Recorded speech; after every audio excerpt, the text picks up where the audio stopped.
Саламатсыздарбы? Бардыңыздар эле мени таанысаңыздар керек, бирок тааныбасаңыздар тааныштыра кетейин өзүмдү.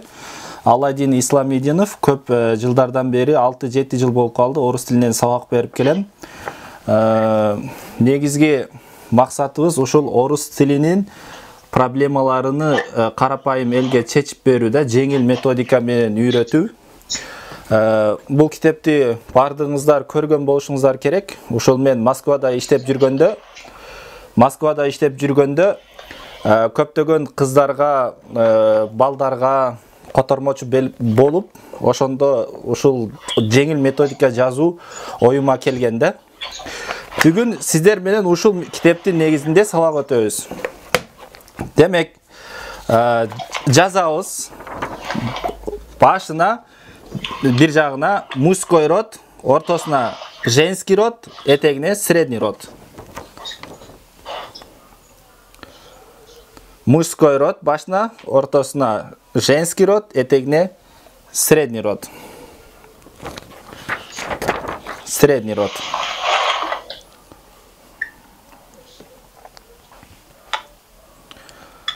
Демек, биз биринчи мужской родду аныктап алыш үчүн женский родго кайрылабыз. Женский роддун астына тирек коюп туруп жазабыз. Үтүр, запятая, анан я. Я. Демек, женский роддун этеги я болот. Эми средний род. Средний родго жазабыз тирек коюп. Е.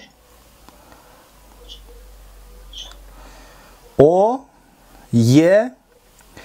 Жана ё. Ё. Демек, көңүл бурабыз. Эгерде сөздүн этеги жана я тамгасы менен аяктаса женский род болот. Ал эми ё менен аяктаса средний род болот. Эми ушул 5 тамгадан башка тамгалар менен аяктаган сөздөр кайсы родго болот? Таандык болот?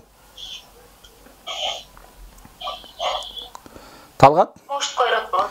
Мужской род болот. Туура, мужской род болот. Демек, мужской роддун ортосуна үстүнө жазабыз. Кичинекей кылып, кызыл ручка болсо, кызыл ручка менен мой деп жазабыз. Демек, мужской родду биз мой деп айтабыз. Мой. Мой. Женский родду моя. Моя. Ал эми средний род болсо моё дейбиз. Моё. Моё. Моё дейбиз. Так. Эми азыр Талгат байке, мен сөздөрдү айтам. Эгерде мужской род болсо мой деп айтасыз, женский род болсо моя, средний род болсо моё деп айтасыз, жаздыргандай. Так, адрес. Мой. Адрести кошуп айтыңыз. Мой адрес. Мой адрес. Мой адрес. Рубашка. Моя рубашка. Моя рубашка. Ведро. Мое ведро. Моё ведро. Хорошо. Машина. Моя машина. Моя машина. Аптека. Моя аптека. Моя аптека. Время. Мое время. Так, хорошо. Захида. Проект. Мой проект. Мой проект. Хорошо. Утюг. Мой утюг. Мой утюг. Дыня. Моя дыня. Моя дыня. Хорошо. Зеркало. Мое зеркало. Мое зеркало. Хорошо. Лампа. Моя лампа. Моя лампа. Хорошо. Биздин дагы бир Кундуз деген кызыбыз бар беле, катыша турган? Не бар? Ага. Так, Кундуз. Завод. Мой завод. Мой завод. Хорошо. Телефон. Мой телефон. Мой телефон. Хорошо. Ага. Мой телефон. Друг. Друг. Друг. Мой друг. Мой друг. Хорошо. Плечо.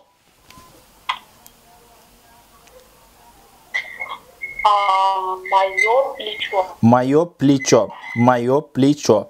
Хорошо. Эми буларды жакшы билесиздер бардыгыңыздар. Любой жерге барсаңыздар эле ушундан сөз баштайт. Эми караңыздар. Демек, Талгат айтып коюңузчу, эмне болот экен? Ротту кантип аныктайт экенбиз? Ротту я менен аяктаган женский род. Ага. О е менен аяктаган средний род. Ага. Анан без окончания мужской род, анан сырткары мягкий знак менен аяктагандар женский роддагы мужской роддагы болот. Ооба, жакшы. Биз ага эми келебиз. Андан башка да исключениялар дагы бар бирок. Ооба. Я менен аяктаса эгерде я 10 сөз бар, меня менен аяктаган алар средний род. Ооба. Рахмат. Эми караңыздар, орус тили башынан этегине чейин ушул 3 род менен кетет. Сыры ушунда. Башынан этегине эле орус тилин үйрөнгөндө бизде любой адамдын проблемасы роддо болот. Башынан этегине чейин. Грамматика окусаңыз дагы роддо. Бардыгы родго байланыштуу болот.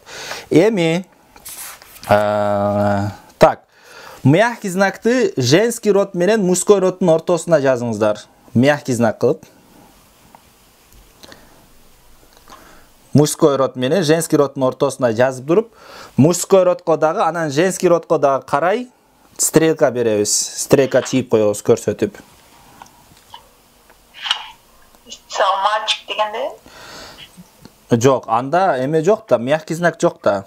Мальчик дегенде ал К тамгасы менен аяктайт. Ага. Мисал үчүн эме десек, боль десек, мисал үчүн этегинде мягкий знак бар да, боль. Словар десек, этегинде мягкий знак бар. Ден десек, этегинде мягкий знак бар. Демек, мягкий знак менен аяктаса бул мужской родко дагы тиешелүү болот, анан женский родко дагы тиешелүү болот. Экөөнүн бирөөсүнө тиешелүү болот. Эми жакшы. О барабар так, О барабар А жазыңыздар. О барабар А. О барабар А. Эми бул дегени, эгерде сөздүн этеги О тамгасы менен аяктаса, көптүгүн жасоо үчүн А кылабыз. А. А болот. Мисал үчүн, так, биздин могул жактагы кыздарыбыз кайка кетти? Захида деген. Аха. Так. Захида, лицо.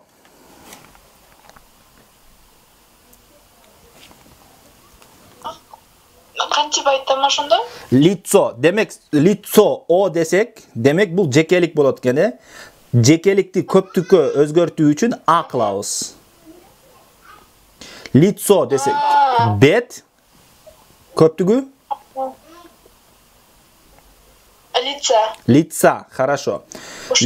Ооба, лица, туура. Лицо десек бет болот бир жагы, ал эми лица десек эки жагы. Беттер болот да ошондо. Беттер. Ага. Так. Кольцо.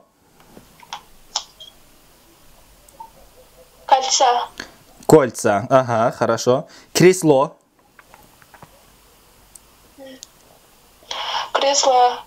Кресло десек демек отургуч кресло. Кресла дей турган болсок кандай болот? Столдор. Креслолор, отургучтар. Хорошо. Хорошо. Ведро. Ведра. Ведро десек чака, челек, ведра. Челектер. Ага, челектер болот. Хорошо. Масло, О менен жазсак, масло, көптүгү? Маслалар. Орусчасын айтыңыз. Масло. Масло, хорошо. Так, андан кейін кундуз барсызбы? Так. Мыло, о менен жазсак, мыло, самын. Эми самындар дей турган болсок кандай болот? Мыла, самындар болот, Мыла, самындар. Хорошо. Утро, о менен жазсак? Утро. Утро, хорошо. А менен жазсак, демек, утро деп о менен жазсак, таң болот. Ал эми а менен жазсак, утра десек, анда таңдар болот. Туурабы? Аха, жакшы. Андан кийин е барабар я. Е барабар я. Экинчи эреже жазабыз. Е барабар я. Я. Аха. Так. Эми эгерде сөздүн этеги е тамгасы менен аяктаса, көптүгүн жасоо үчүн кантет экенбиз? Аелита.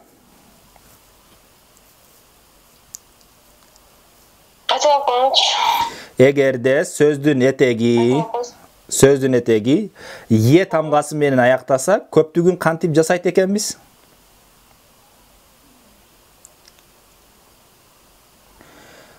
Ошол этегиндеги сөздү эле, этегиндеги тамганы, е тамганы яга өзгөртүп коебуз. Мисал үчүн, караңыз.